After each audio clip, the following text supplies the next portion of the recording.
So let me also check I can put also the camera there so that you can see a bit who is talking.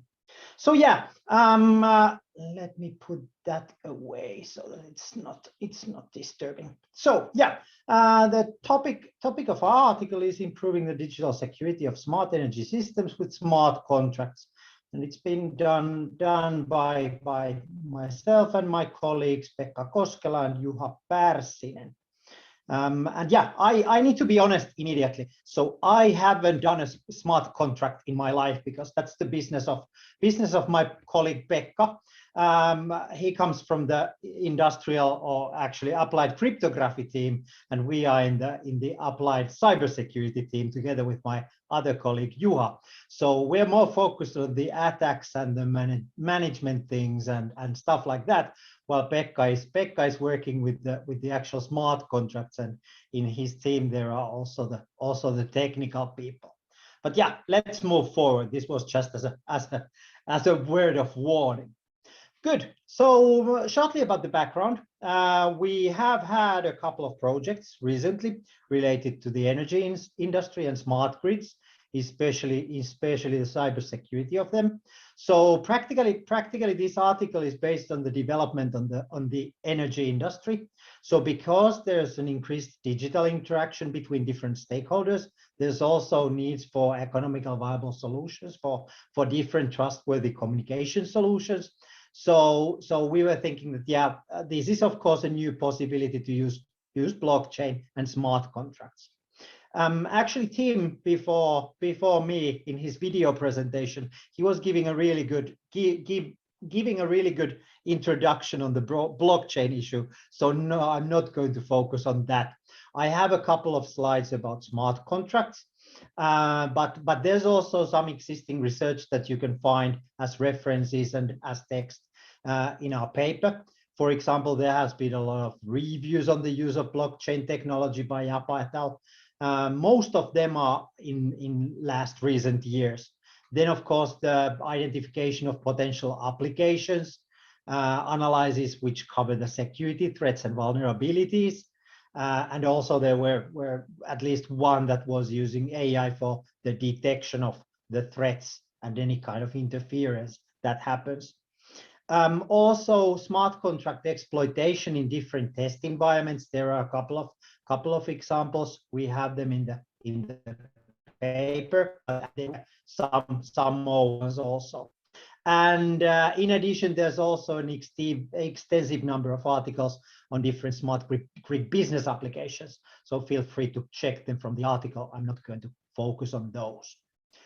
But then to the actual objective. So the objective of our article was to form a holistic overview on how the cybersecurity of energy systems and covering smart grids and similar can be improved based on smart contracts and blockchain. And in practice, as a kind of supporting research question, what kind of secure improvements versus new threats will the smart contracts bring? We also estimated the risk of threats and how to prevent them from happening.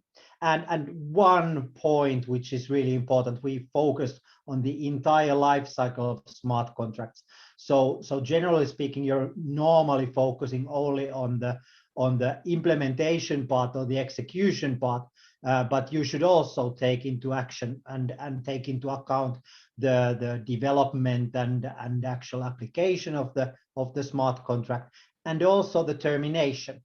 This was actually one of the questions that I would have wanted to ask Tim, because I was noticing that there were in his use cases they mentioned a couple of higher education organizations that were using smart contracts for publishing.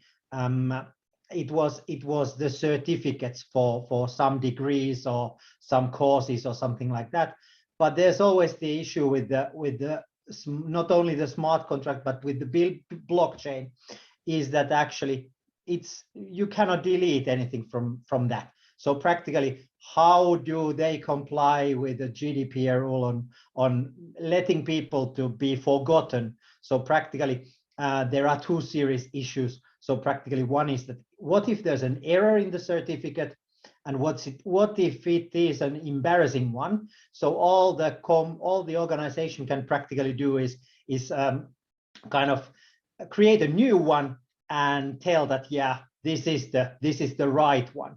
But actually, because you can find the old information, then there's always the possibility of finding incorrect information. Or in some cases, if the name is, for example, incorrect, which I can actually see in the bottom of my screen. So actually, Juha should be, his surname should be with 2 S's, but I actually noticed that there was a typo, so I corrected it, but now I noticed that I didn't do the same for all of the pages.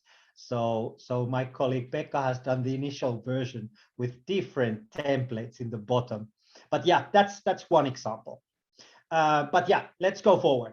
So shortly, like I said, Tim already talked about the blockchain basics. So I'll tell shortly about smart contracts, even though he also covered that. So what is the smart contract? So practically smart contracts were first proposed in 1994 by Nick Szabo. I actually have the link in the bottom, but yeah, you cannot probably see. I'll put it in the final version. So in practice, they're computerized transaction protocols that execute terms of a smart contract. And the idea is to satisfy common contractual conditions, which are like payment terms, liens, confidentiality, and even enforcement.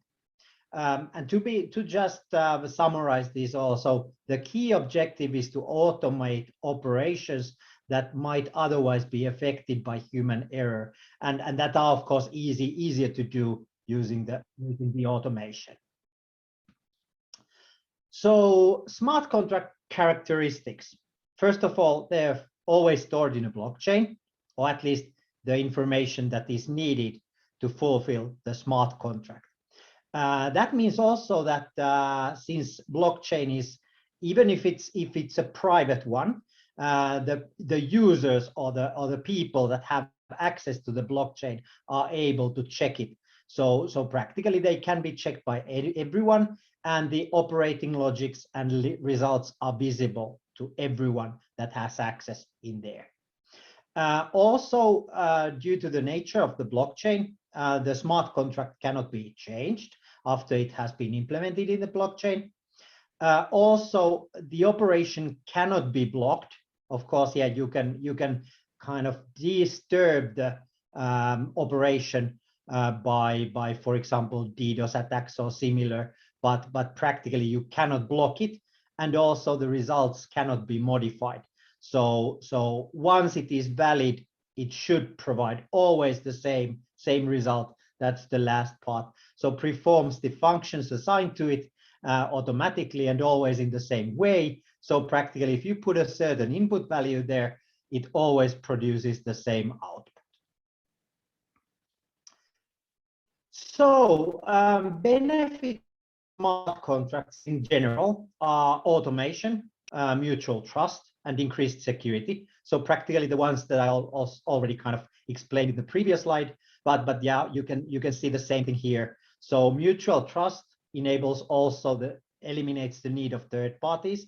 You don't need to have a third party to create trust between the two partners, because you can trust in the blockchain, and you can also trust in the smart contract while it is like that.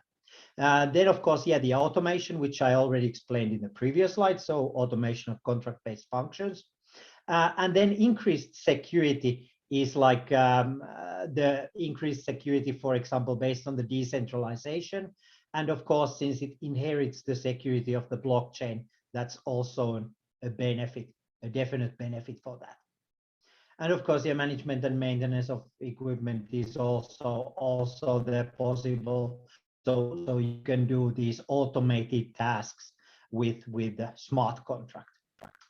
So now we move into the smart grid context. So practically, these are the kind of some examples of smart contracts applications for the smart grid. So automation of applications is one. So practically, we can have online stores. You don't need a middleman between the customer of an electricity company, an electricity buyer, so the consumer, and the actual organization that produces the energy. So you don't need a middleman there, and that practically means that there are less middlemen, there are less costs, and also the automation, of course, adds some value to that. Also, if you want to purchase like electric batteries and these kinds of things, so it also enables the automated sale and purchases of energy storage. This is mainly targeted to electric cars. Then, of course, the data validity. So like I said, we can do automation. So we can do different things with data, calibrations. We can provide certificates and verify them. That's also possible. Then on the bottom left-hand side, there's the network security, and this, by this I don't mean the internet network or the normal traditional network, but I mean the energy network. So practically, you can do the distribution of energy and the payments and stuff like that with the smart grid and the smart contract. And then, of course, there's the automated access authentication and authorization control. So practically, by putting the credentials within the smart contract, you are able to check whether the users have access to the system, to the network or not. And last but not least, of course, the management of and maintenance of different smart grid equipment, whether it's in the receiving end, kind of the end user devices, or whether it's in the producer's environment.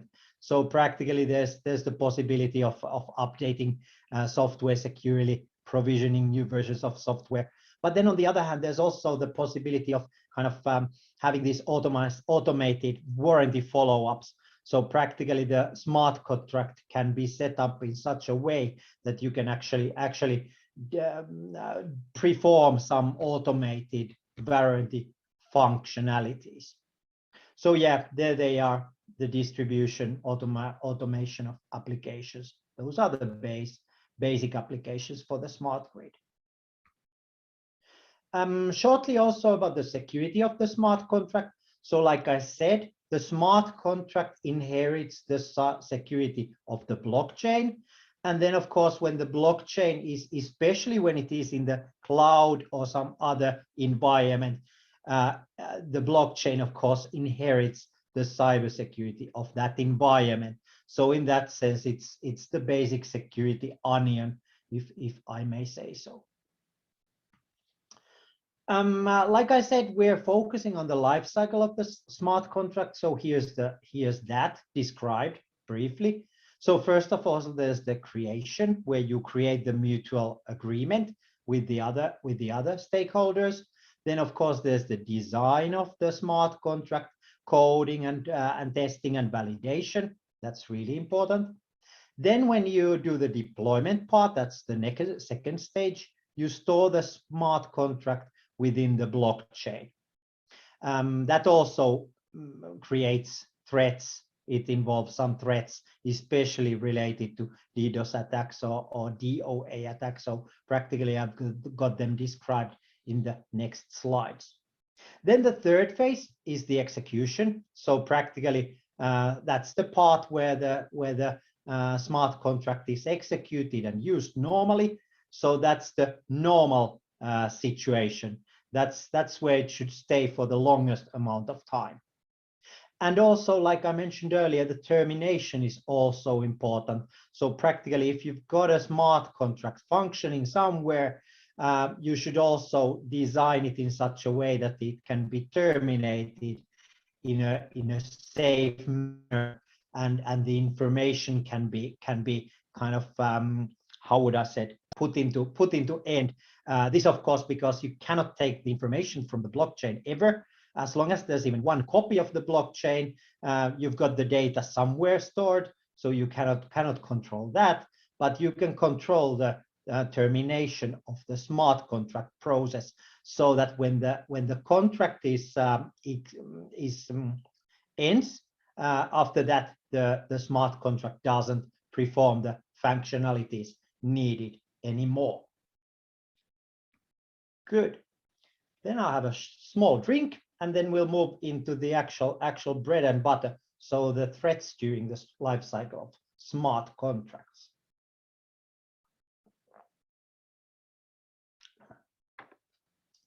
So practically, we broke the different phases and examined and researched some typical threats in each of these different phases of the smart contract lifecycle. And the first phase is, of course, the creation, where you do the actual agreement part and you design, code, and test and validate the entire smart contract. And of course, the biggest issue in this case, the biggest threat is a security bug in the programming environment or the program itself. So practically, if there's a malfunction, it might enable a security breach, or it could cause operational disturbance. This is really much dependent on the syntax and the semantics of the programming languages that are being used. And for example, if the risk is, of course, low, if you use Solidity or some other known language. And then when you use some more not so familiar programming language, then it rises up to middle. Of course, prevention actions, like every piece of software, so testing using available tips, tools, and methods for the testing part. And then, of course, another prevention action is that when you do the first implementation, whether it's a test one or the actual one, do it first to a smaller test so that you don't publish it worldwide immediately or to the entire nation or the organization or so on, so that you can discover with the first users whether it's going to be working normally. Then we go to the deployment phase. So practically during this stage, so this is practically the part where you store the smart contract in the blockchain.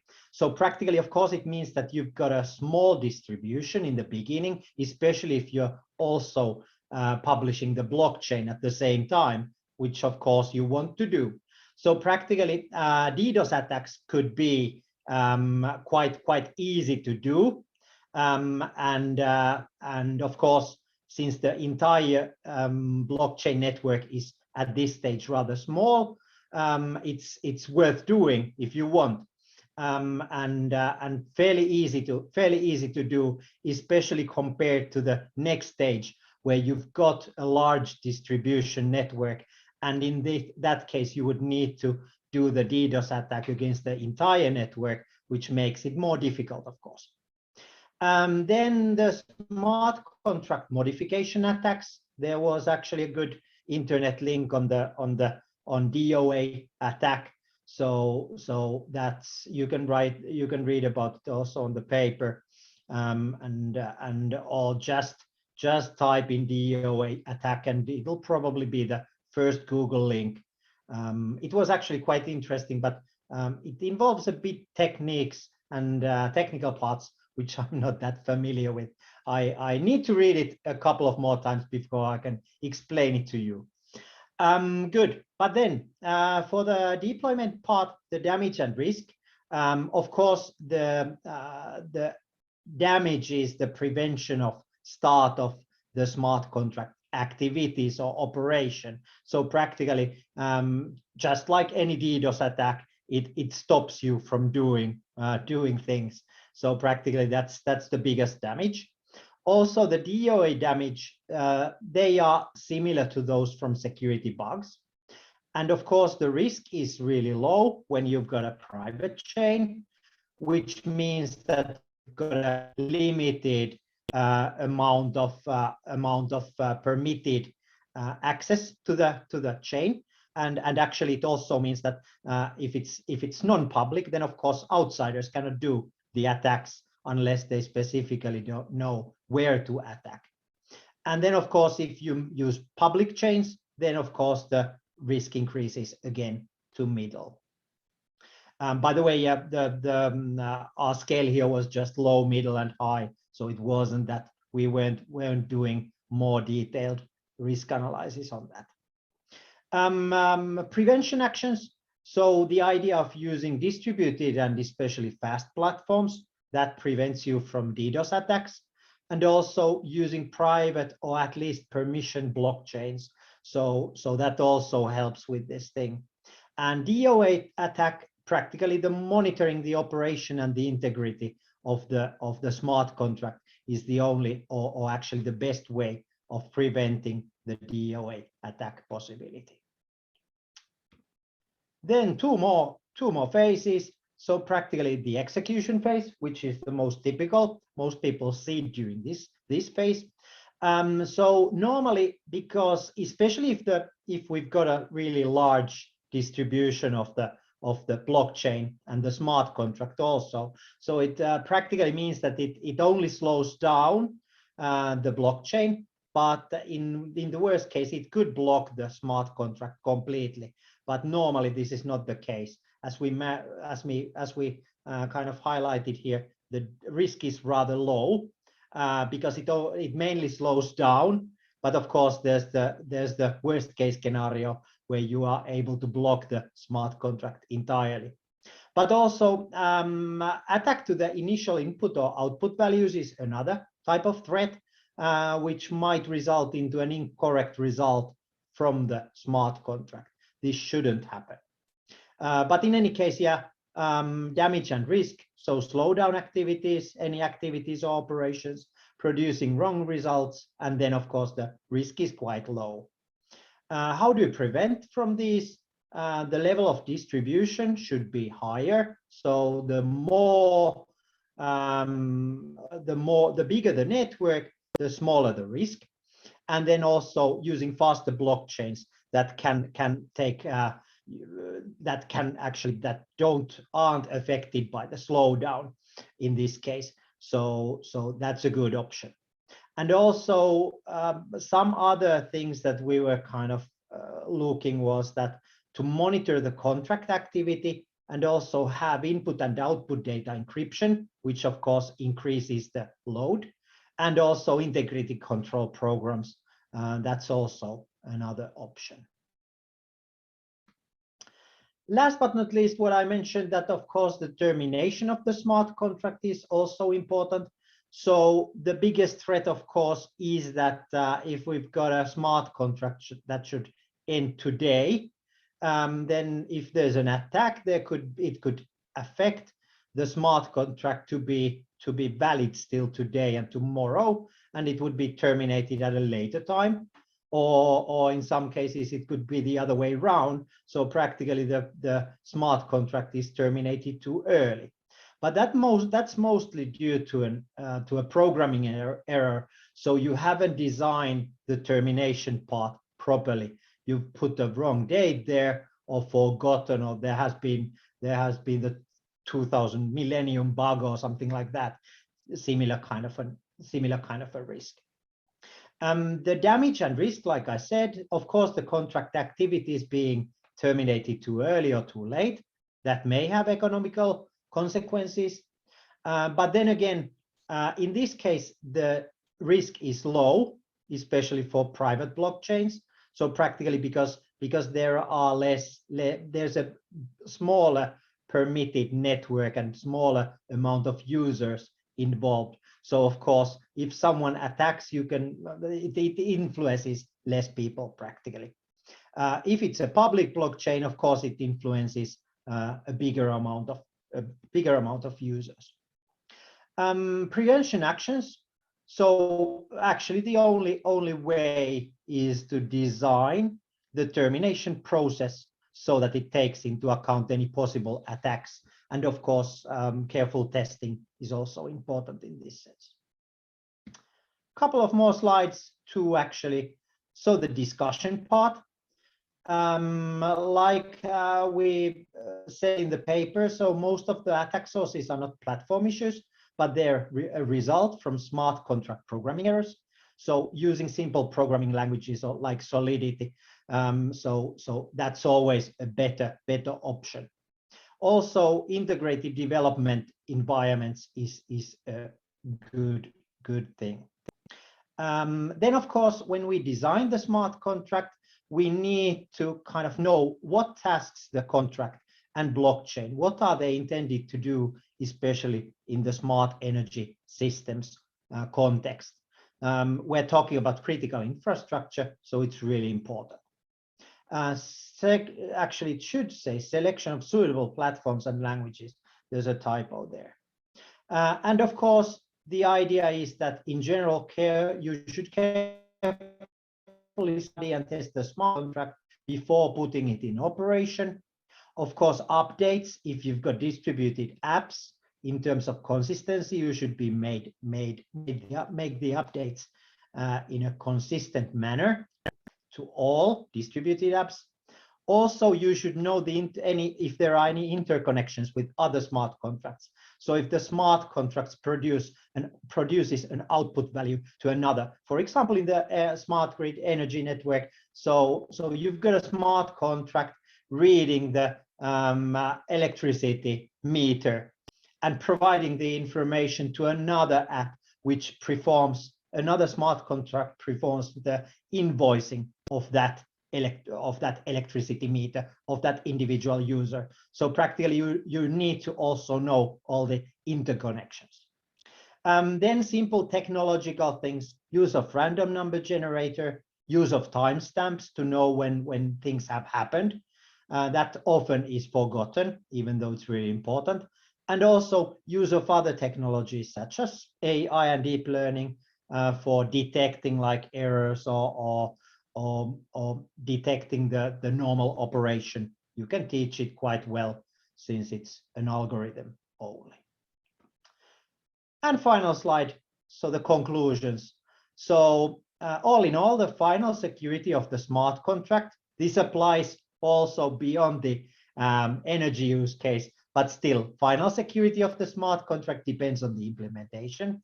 So the idea is to make small scale test platforms of the most interesting use cases and do them both in the laboratory and in the real environment, because of course they differ from each other, even though you intend not to do that.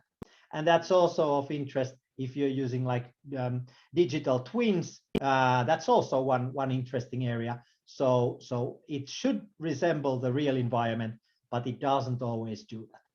Then, like I mentioned in the previous slides, study what tasks the smart contracts need to do so that you will be able to identify any threats that are there. Also use and develop programming tools, languages, and environments that enable secure programming methods, which on its turn minimizes the possibility of harmful operations. And also last but not least, start the blockchain implementations with a private or at least permissioned blockchain. That's it. Any questions?